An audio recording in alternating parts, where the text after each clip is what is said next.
Oh, I've always wanted to write a cookbook and share it with all my family and my friends and everyone else. Wait, but you're not even qualified to do that. You've never done a cookbook before. It's gonna fail.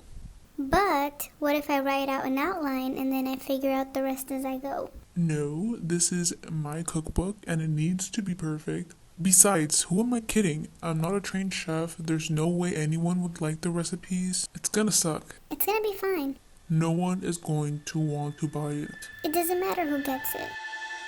Ugh, I'll just leave it for later when I have time. That was an example of self-sabotage. It's things that people do or don't do that block their successes or prevent them from reaching any achievement. A lot of us are chronic self-inflicted victims when it comes to sabotage, meaning we're both the aggressor and the victim at the same time. Self-sabotage can go as far as encouraging emotional eating, self-hatred, procrastination, perfectionism, and even self-medicating. Welcome back to The Mindful Spoon. You're probably used to seeing videos of me talking about nutrition and gut health, but in this video, I really wanted to talk about the 5 ways that you can avoid self-sabotage so that you can stop sabotaging your life and you can take control of your mind, body, and your life. Let's get started. Okay, so in order to understand how we can stop self-sabotaging, we need to understand where it comes in the first place, its origins. You see, self-sabotaging is like a coping mechanism, often driven by fear, anxiety, or self-doubt. We do it because we're scared to move forward. The unknown is one of our biggest fears. I mean, look at the fact that we make alien horror movies. It's unknown, it's scary to us. It's mysterious, hidden, and unspecified. Self-sabotage coming from a place of fear is kind of like when you're starting a YouTube channel and you're too scared to even start it or show your face because you're scared that other people might say something about you. In that case, you are sabotaging yourself and your happiness by not doing what you truly love. You're letting others' opinions take control over what you want to do or who you want to be. It can also be fear of commitment. You're maybe scared to start a new workout routine because you've seen again and again that you have failed, that you have not been back, that you have not stuck to a diet. You think to yourself, oh, I probably won't make it past the second day. Oh, I probably won't eat healthy enough. The gym is too packed anyway right now. I should probably just wait till the summer. This has happened to me before. Listen to that phrase.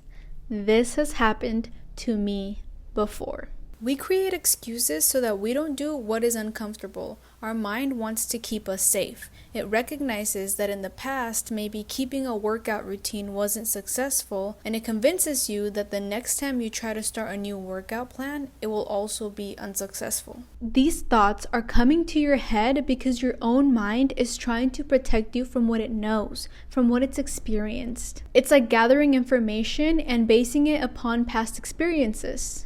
It's simply trying to protect you, and in order for you to get rid of self-sabotage derived from fear, you must be fearless. Now, it sounds easier to just say, but I'm going to show you a couple ways that you can be fearless in a little bit. The next driving factor for self-sabotaging is anxiety. We often become anxious of knowing or not knowing what will happen when we take a risk. And a lot of times we become anxious kind of as a coping mechanism, something that you can escape reality. We maybe feel that living in the future is more productive or maybe more exciting, or that worrying about the future will make things maybe change for the better. I used to always feel like worrying made me feel productive. I felt like if I played every single possible scenario there is out there in my head, let's say it was for a job, if I played every single interview question that they could potentially ask me, I thought, hey, if I've thought about this before, if I've thought about these responses before, or what could potentially happen, then maybe it'll be okay. Then maybe I will figure out a way to get out of it. Maybe I'll figure out a way to respond to it. Instead, it just caused more worries and just random insecurities to pop up, and maybe even like sleepless nights right before the interview. It was a waste of energy.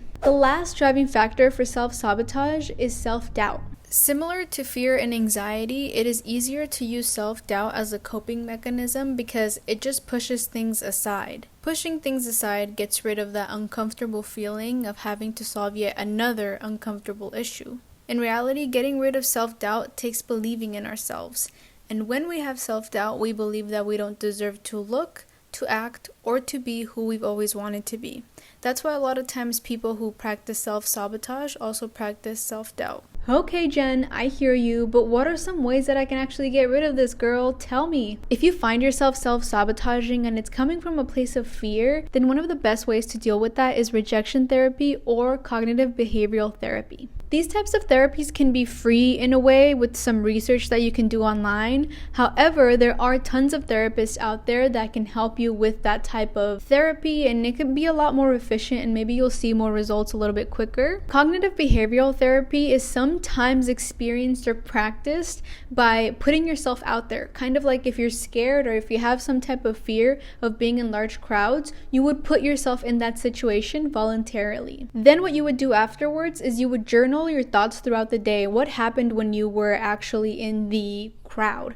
What did you feel when you were in the crowd? You journal and kind of mentally record your feelings so that you know how you will act next time, or how you want to act differently next time, how you want to prepare for that situation next time. Also, by voluntarily doing it, you might surprise yourself and want to keep doing it and keep challenging yourself until you get better at it. I actually did this last year because I had a huge fear of eating alone and going out and doing things on myself, kind of doing like a solo date. But I took myself on that solo date. I actually made a video about it, and I recorded the day. I recorded how it went, and some incredible things happened towards the end of that video. I ended up having kind of like signs from the universe, I felt like. It was so interesting as I was exiting the place where I was kind of doing my own solo date. I had heard the song I Want to See You Be Brave by, I believe her name is Rachel Platten, but I might be wrong. It's crazy the lyrics that played out as I was feeling brave myself right after that experience, for putting myself through that and for actually challenging myself and completing the challenge. And what I also noticed afterwards was the way that I felt and what my feelings were like. I felt like the reason why I felt so scared to be out by myself is because I thought people were always judging me. When in reality, I challenged myself to look around and see if people were even staring at me. And when I tell you, this is kind of embarrassing, not a single soul was staring at me. But I had this weird conditioned feeling that if I went out by myself, something bad would happen, or that if I went out by myself, someone would judge me. It never happened, and I've been challenging myself after that, and it still hasn't happened. If you find yourself self-sabotaging and it's all coming from anxiety, then listen to this. Anxiety is very similar to fear. It's kind of like a symptom, or it's somehow correlated to fear. But the only difference is that a lot of times when you're anxious, it means that you're not in the present moment. Here's the biggest thing that has helped my anxiety. 4 words. I talk it out. When I tell you, it works like a charm every single time. I just need to talk it out. Coming from my experience and from other people that I've talked to, talking it out is one of the best ways to relieve your anxiety. And a lot of times it's because you hear yourself going through these emotions and you realize that, hey, maybe some of these dots aren't connecting. Maybe some of these things would never happen to me. Maybe I'm being a little bit unrealistic. And it's also a way to process your emotions. It's kind of like when you want to cry, you cry. When you want to yell, you yell. We only process our emotions by going through them, not ignoring them. So talking it out is one of the best ways for you to reduce your anxiety. Next, if you find yourself self-sabotaging and it's coming from self-doubt, you have to remember that there's a 90% chance that you are your own biggest critic.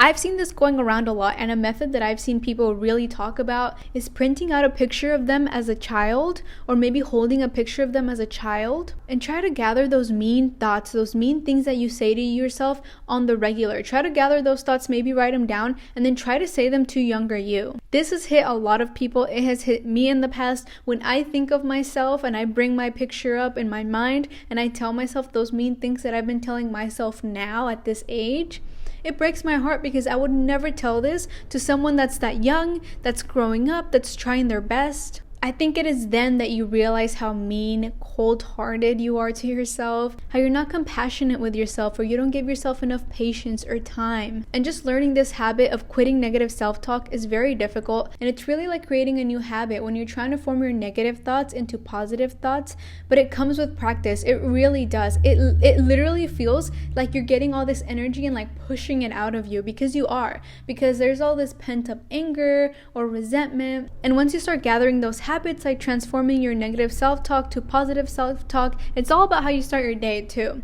You start to build self-awareness. you start to understand yourself, spend a lot of time with yourself. Again, maybe the reason why I was so afraid of being alone all the time and I was just not used to being alone all the time was because in reality, I didn't really know myself and I didn't really know how I can live on my own for a little bit. But through practice, every day through practice, waking up and doing affirmations, waking up and maybe reading the Bible if you're religious, getting 10 minutes of sunlight every single day, especially as soon as you wake up, can really dramatically help your mood throughout the day. Also, checking who you have on social media. Are you following people that you do not really want to see? People that maybe don't bring good vibes to your life? Do an inventory. Go on your Instagram or your Facebook or your YouTube. Do an inventory. See who is actually on there, who you want to see, who you don't want to see, and just take action, and it'll be constant practice. You'll have your lows, you'll have your highs, but if you keep trying, you will get there. If you're looking to learn more easy ways to build self-esteem and self-awareness,